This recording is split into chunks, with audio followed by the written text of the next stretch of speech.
का लीडर कभी डरा है और ना ईडी वालों हम डरेंगे। और मेरे साथ मेरा पंजाब का एक्स एमएलए है, ये अभी जेल से वापस आया है, वहां भी ऐसी कमेटी करती है। जो आदमी जेल से नहीं डरता वो कभी हार नहीं सकता, ना लोगों के दिल से जा सकता।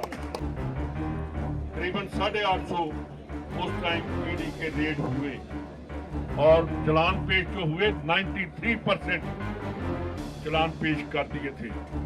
इनके 9 साल में 3200 या 3800 से ज्यादा इनके केस इन्होंने रेड किए हैं। पता आज तक इन्होंने चालान कितने पेश किए हैं? सिर्फ 29%। ये है ईडी। अगर इनको पता है कि कौन करप्ट है, उनको क्यों नहीं पकड़ती? जो बात हिंदुस्तान से बाहर चले गए, क्यों नहीं वापस आ रहे?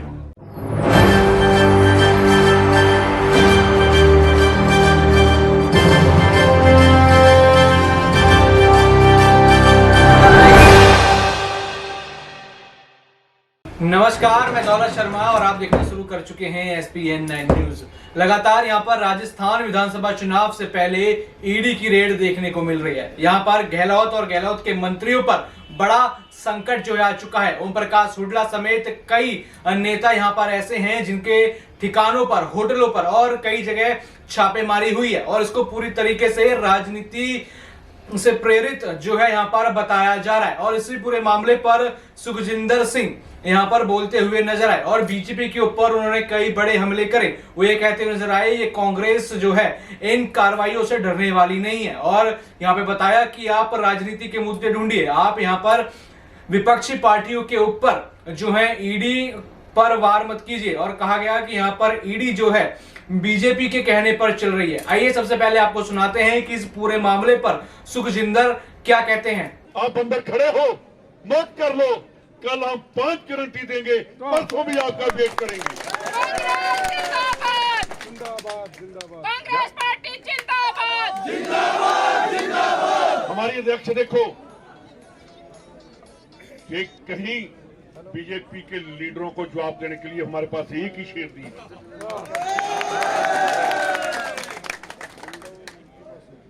झांसी की रानी लड़ी थी, इंदिरा गांधी ने पाकिस्तान के 2 टुकड़े कर दिए, तो बीजेपी ने क्या किया बताना चाहिए। बिरयानी खाई जाके मोदी यार ये कांग्रेस के साथ बात करेंगे।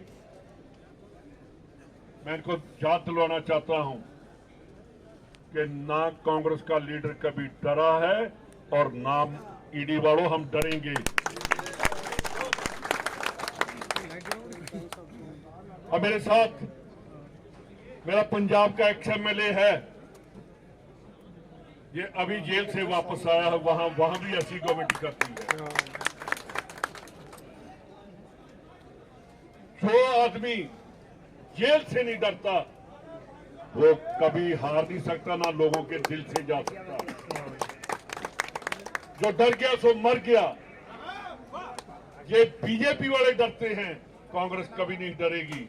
कांग्रेस ने आजादी के टाइम में नहीं डरी, अब मोदी का राज खत्म करने से भी हम पीछे नहीं हटेंगे। 2024 को इस बीजेपी को जिंदाबाद जिंदाबाद कांग्रेस पार्टी जिंदाबाद। बीजेपी को पता चल गया है कि 2023 की जो नवंबर में इलेक्शन आ रही है, बीजेपी का सूत्र साफ है। जब प्रेस वाले कभी पूछते हैं, आज देखो हमारा एक एक लीडर कांग्रेस के साथ खड़ा है। अब बीजेपी के लीडरों को देखो कितने टुकड़ों में बटे हुए। मैं आपको एक ही बात याद दिलाना चाहता हूं, मैं पंजाब का हूं, बॉर्डर का रहने वाला हूं। हमने पाकिस्तान को ना कुछ चने चबाए हैं। यार हम चीन की बात नहीं करते, हम मणिपुर की बात नहीं करते, हम पाकिस्तान की बात नहीं करते, हम ईडी का सहारा लेकर बैसाखी लेकर आते हैं। जो सरकार नंगड़ी लूली होती है वो ईडी और इसको साथ लेकर आती है इनकम टैक्स को। जो अपने पांव पर चलते हैं वो अपने सहारे से खड़े होकर वो देश के लिए आजादी की बात करते हैं। 10 साल सरदार मनमोहन सिंह जी प्राइम मिनिस्टर रहे,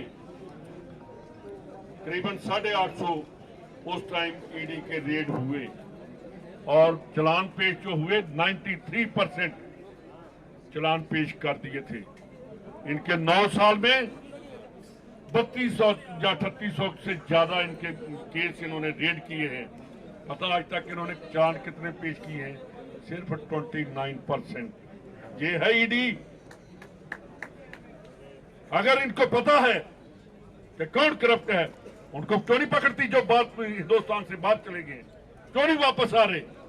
देश का पैसा खाकर लूटकर ये उनको वापस नहीं आने देते। आपको याद होगा, बैठे हैं पार्क साहब, इंदिरा गांधी ने जो प्राइवेट बैंक थे उनको बंद करके सरकारी बैंक बनाए थे कि गरीबों को कर्जा मिले, किसान को कर्जा मिले, किसान अपनी खेती करे। आज अगर हिंदुस्तान में ये किसान ना होता तो राशन हमें रोटी खाने के लिए नहीं थी हमारे पास। जिंदाबाद जिंदाबाद। ये बीजेपी फिर किसानों को खत्म करना चाहती है और जो देश को लूट रहे हैं उनको आगे करती है। ये हम कभी बर्दाश्त नहीं करेंगे। वर्करों, आप में आज मैंने जोश देखा तो आपको मैं बताना चाहता हूं कि 78 में जो पुराने कांग्रेसी हैं, जब इंदिरा गांधी को अंदर किया था खुदारा साहब, उसके बाद 1 साल 2 साल के बीच जो उस टाइम की जनता गवर्नमेंट थी उसको गिराकर फिर दोबारा इंदिरा गांधी प्राइम मिनिस्टर बनी थे। ये फिर वही टाइम आ गया है 2024 में राहुल गांधी प्राइम मिनिस्टर बनेंगे। यार क्या बात है जी, इतने बड़े लीडर होते हैं, उनके साथ मुजरमों जैसा व्यवहार करते हैं। अगर इतनी ईडी में जुर्रत थी तो 1 साल पहले डोटासरा के घर आ सकती थी। उसके घर के कौन दरवाजे बंद हैं? अब जब कोड ऑफ कंडक्ट लग गया, टिकटें हम बांट रहे हैं, तो उस टाइम कहते हैं जी हम डोटासरा के घर जाएंगे। यार डोटासरा ने कौन सा, आज भी दरवाजा बंद नहीं और डोटासरा के चेहरे पर सिकन नहीं है, डर नहीं है। वो शेर की तरह अंदर बैठा है कि आओ देखो।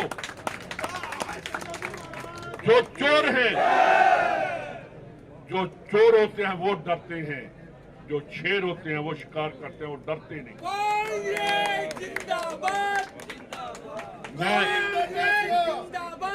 मैं ईडी वालों को कहना चाहता हूं कि आप भी किसी के बेटे हैं, किसी के बाप हैं। आपको जब आपको नौकरी मिली, जैसे हमने संविधान की कसम खाई है, वैसी कसम आप खाकर आए हैं। आपको देश को जवाब देना है, किसी पार्टी या किसी मंत्री को जवाब दे नहीं है। जहां आप देश को जवाब देंगे, जहां भगवान आपसे आपका जो करके जाओगे वो भगवान भी देखता है। तो सुना आपने, यहाँ पर सीधे सीधे उन्होंने मोदी सरकार पर बड़ा हमला मारा है और यहाँ पर देखा जाए तो ईडी की कार्रवाई पर भी कई बड़े प्रश्न वो उठाते हुए यहाँ पर नजर आए हैं कि चुनावों से पहले ही क्यों यहाँ पर ईडी की छापेमारी हो रही है।